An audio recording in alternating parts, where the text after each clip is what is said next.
আসসালামু আলাইকুম, সবাইকে স্বাগত জানাচ্ছি বিডি ভিউজে। আপনাদের সঙ্গে আছি আমি সুরভি দিবা।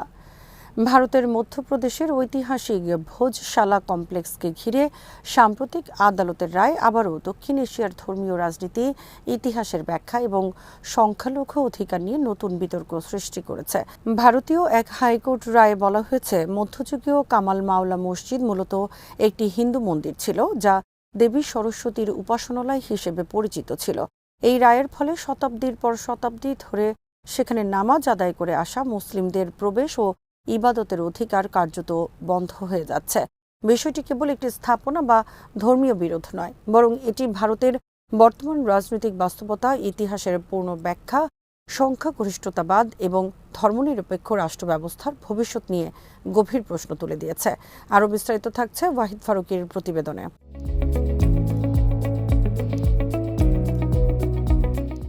ভোজশালা কমপ্লেক্স মধ্যপ্রদেশের ধার জেলায় অবস্থিত। বহু শতাব্দী ধরে এটি হিন্দু ও মুসলিম উভয় সম্প্রদায়ের কাছে গুরুত্বপূর্ণ স্থান হিসেবে বিবেচিত হয়ে এসেছে। হিন্দুদের একটি অংশ বিশ্বাস করে এটি পরমার রাজা ভোজের সময় নির্মিত সরস্বতী মন্দির, যেখানে সংস্কৃত ও ধর্মীয় শিক্ষা চর্চা হতো। অন্যদিকে মুসলিমরা একে কামাল মাওলা মসজিদ হিসেবে জানে, যেখানে সুফি সাধক কামাল উদ্দিন মাওলার স্মৃতির সঙ্গে ইসলামী উপাসনার ঐতিহ্য জড়িয়ে আছে। ইতিহাসবিদদের মতে মধ্যযুগে ভারতে বহু স্থাপনা বিভিন্ন সময় বিভিন্ন ধর্মীয় ও রাজনৈতিক শক্তির নিয়ন্ত্রণে গেছে। ফলে এইসব স্থাপনার উপর একাধিক সম্প্রদায়ের ঐতিহাসিক দাবি তৈরি হওয়া অস্বাভাবিক নয়।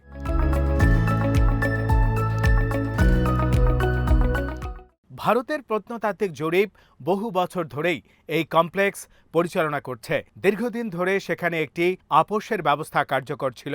নির্দিষ্ট দিনে হিন্দুরা পূজা করত, আবার শুক্রবার মুসলিমরা জুমার নামাজ আদায় করত। যদিও এই ব্যবস্থাও সবসময় শান্তিপূর্ণ ছিল না, তবু এটি ভারতের বহুত্ববাদের একটি প্রতীক হিসেবে অনেকেই দেখতেন। কিন্তু সাম্প্রতিক বছরগুলোতে রাজনৈতিক পরিবেশ পাল্টে যাওয়ার সঙ্গে সঙ্গে এই ধরনের যৌথ ধর্মীয় ঐতিহ্য ক্রমশ সংঘাতের কেন্দ্রে পরিণত হয়েছে।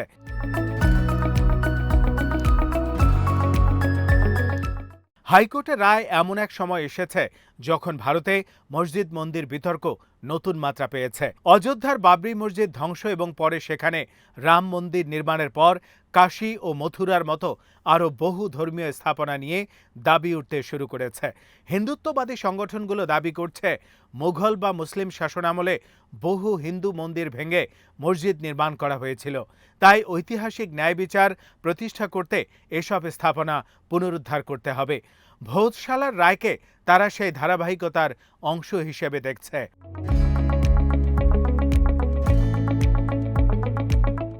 এই রায়ের সবচেয়ে গুরুত্বপূর্ণ দিক হল, আদালত মূলত ইতিহাসের ব্যাখ্যায় হস্তক্ষেপ করেছে। সাধারণত আদালত আইনগত মালিকানা বা প্রশাসনিক প্রশ্ন নির্ধারণ করে থাকে, কিন্তু এখানে ইতিহাস ও ধর্মীয় পরিচয়কে কেন্দ্র করে সিদ্ধান্ত দেয়া হয়েছে। সমালোচকদের মতে শত শত বছর আগের ইতিহাসকে বর্তমান রাজনৈতিক আবেগ দিয়ে বিচার করা অত্যন্ত বিপজ্জনক, কারণ ইতিহাসের প্রায় সব বড় স্থাপনার ক্ষেত্রেই বিভিন্ন যুগে পরিবর্তন, পুনর্নির্মাণ বা ধর্মীয় রূপান্তরের ঘটনা ঘটেছে।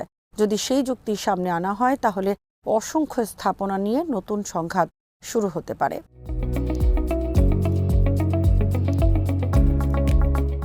ভারতের সংবিধান আনুষ্ঠানিকভাবে একটি ধর্মনিরপেক্ষ রাষ্ট্রের ধারণা বহন করে। সংবিধান সব ধর্মের মানুষের সমান অধিকার নিশ্চিত করার কথা বলে, কিন্তু বাস্তবে গত এক দশকে দেশটির রাজনৈতিক পরিবেশে হিন্দু জাতীয়তাবাদের উত্থান স্পষ্ট হয়েছে। প্রধানমন্ত্রী নরেন্দ্র মোদীর নেতৃত্বাধীন ভারতীয় জনতা পার্টি এবং সংশ্লিষ্ট সংগঠনগুলো ভারতের ইতিহাসকে হিন্দু সভ্যতার পুনর্জাগরণ হিসেবে তুলে ধরছে।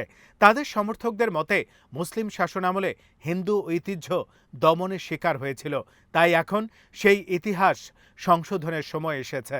কিন্তু বিরোধীরা বলছে এটি আসলে সংখ্যাগরিষ্ঠ রাজনীতিকে শক্তিশালী করার কৌশল, যা মুসলিম সম্প্রদায়কে ক্রমশ প্রান্তিক করে তুলছে।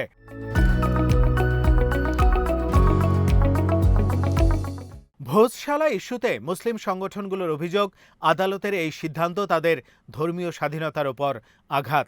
তারা বলছে, শতাব্দীর পর শতাব্দী ধরে সেখানে নামাজ আদায় হয়েছে, ফলে এটিকে কেবল মন্দির হিসেবে ঘোষণা করা বাস্তব ঐতিহাসিক ঐতিহ্যকে অস্বীকার করার শামিল। তাদের আশঙ্কা এই রায় ভবিষ্যতে আরও বহু মসজিদের বিরুদ্ধে অনুরূপ মামলার পথ খুলে দেবে। ইতিমধ্যে কাশীর জ্ঞানবাপী মসজিদ এবং মথুরার শাহী ঈদগাহ মসজিদ নিয়ে একই ধরনের আইনি লড়াই চলছে।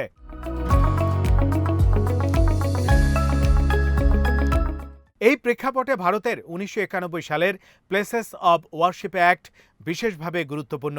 এই আইনে বলা হয়েছিল, স্বাধীনতার সময় যে ধর্মীয় স্থাপনার যে চরিত্র ছিল তা পরিবর্তন করা যাবে না। এই আইন মূলত বাবরি মসজিদ পরবর্তী নতুন সংঘাত ঠেকানোর উদ্দেশ্যে প্রণীত হয়েছিল। কিন্তু সাম্প্রতিক বছরগুলোতে এই আইনের ব্যাখ্যা ও প্রয়োগ নিয়েও প্রশ্ন উঠেছে। অনেক বিশ্লেষকের মতে ভোজশালার মতো মামলাগুলো সেই আইনের কার্যকারিতা দুর্বল করে দিচ্ছে।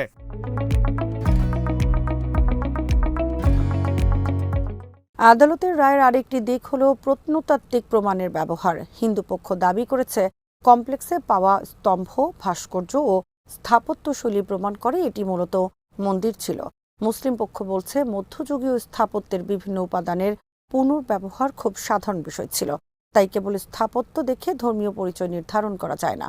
অনেক ইতিহাসবিদও সতর্ক করেছেন যে প্রত্নতত্ত্বকে রাজনৈতিক উদ্দেশ্যে ব্যবহার করা হলে তা বিপজ্জনক হয়ে উঠতে পারে, কারণ প্রত্নতাত্ত্বিক তথ্যের ব্যাখ্যা প্রায়ই বিতর্কিত এবং তা নির্ভর করে গবেষকের দৃষ্টিভঙ্গির উপর।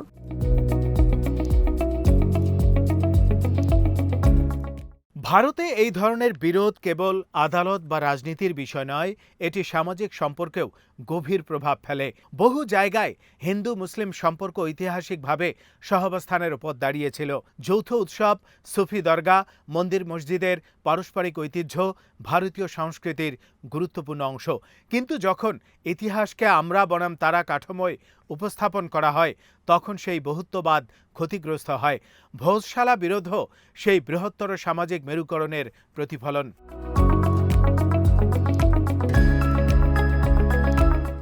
আন্তর্জাতিক পর্যায়েও এই রায় নিয়ে আলোচনা শুরু হয়েছে। মানবাধিকার সংগঠনগুলো বলছে ভারতের মুসলিম সংখ্যালঘুরা ক্রমবর্ধমান চাপের মুখে রয়েছে। নাগরিকত্ব আইন, গোরক্ষা রাজনীতি, মসজিদ বিতর্ক এবং ধর্মীয় সহিংসতার বিভিন্ন ঘটনার সঙ্গে এই রায়কে একই ধারাবাহিকতায় দেখা হচ্ছে। যদিও ভারত সরকার বারবার দাবি করে যে দেশটি এখনও গণতান্ত্রিক ও ধর্মনিরপেক্ষ নীতিতে পরিচালিত হচ্ছে, সমালোচকরা বলছেন বাস্তবতা ভিন্ন চিত্র তুলে ধরছে। তবে হিন্দুত্ববাদী গোষ্ঠীগুলোর কাছে এই রায় একটি ঐতিহাসিক বিজয়। তারা মনে করে বহু বছর ধরে ভারতের ইতিহাস বিকৃতভাবে লেখা হয়েছে এবং মুসলিম শাসনের সমালোচনা যথেষ্ট গুরুত্ব পায়নি। তাই তাদের ভোজশালা বা অযোধ্যার মতো ইস্যুগুলো কেবল ধর্মীয় নয়, বরং সাংস্কৃতিক আত্মপরিচয়ের প্রশ্ন। এই বয়ান বর্তমানে ভারতের বৃহৎ জনগোষ্ঠীর একাংশের মধ্যে ব্যাপক সমর্থন পাচ্ছে।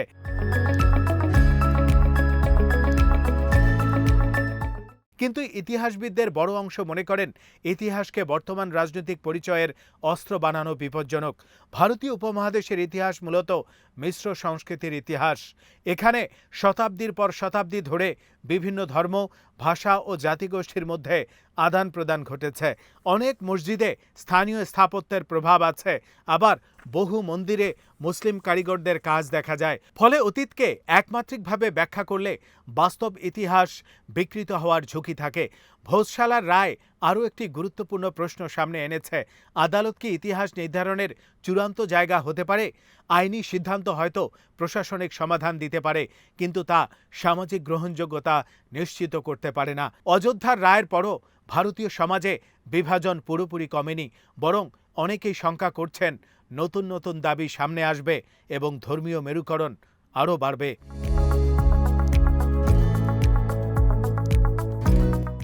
সবশেষে বলা যায়, ভোজশালা বা কামাল মাওলা মসজিদ নিয়ে এই বিরোধ কেবল একটি ধর্মীয় স্থাপনার মালিকানা প্রশ্ন নয়, এটি ভারতের বর্তমান রাষ্ট্রচিন্তা, ধর্মনিরপেক্ষতা, ইতিহাসের ব্যবহার এবং সংখ্যালঘু অধিকারের ভবিষ্যৎ নিয়ে বড় এক প্রতীকী লড়াই। আদালতের রায় হয়তো এক পক্ষকে সাময়িক বিজয় এনে দিয়েছে, কিন্তু দীর্ঘমেয়াদে এটি ভারতের সামাজিক সম্প্রীতি ও বহুত্ববাদী পরিচয়ের জন্য নতুন চ্যালেঞ্জ তৈরি করতে পারে। ইতিহাসকে পুনরুদ্ধারের নামে যদি বর্তমানের সহাবস্থান ক্ষতিগ্রস্ত হয়, তাহলে তার প্রভাব কেবল একটি মসজিদ বা মন্দিরের মধ্যে সীমাবদ্ধ থাকবে না, বরং পুরো সমাজের উপর পড়বে। আজ এখানেই শেষ করছি। সবাই ভালো থাকুন, সুস্থ থাকুন আর দেখতে থাকুন বিডি ভিউজ। চ্যানেলটি ভালো লাগলে সাবস্ক্রাইব করুন। আল্লাহ হাফেজ।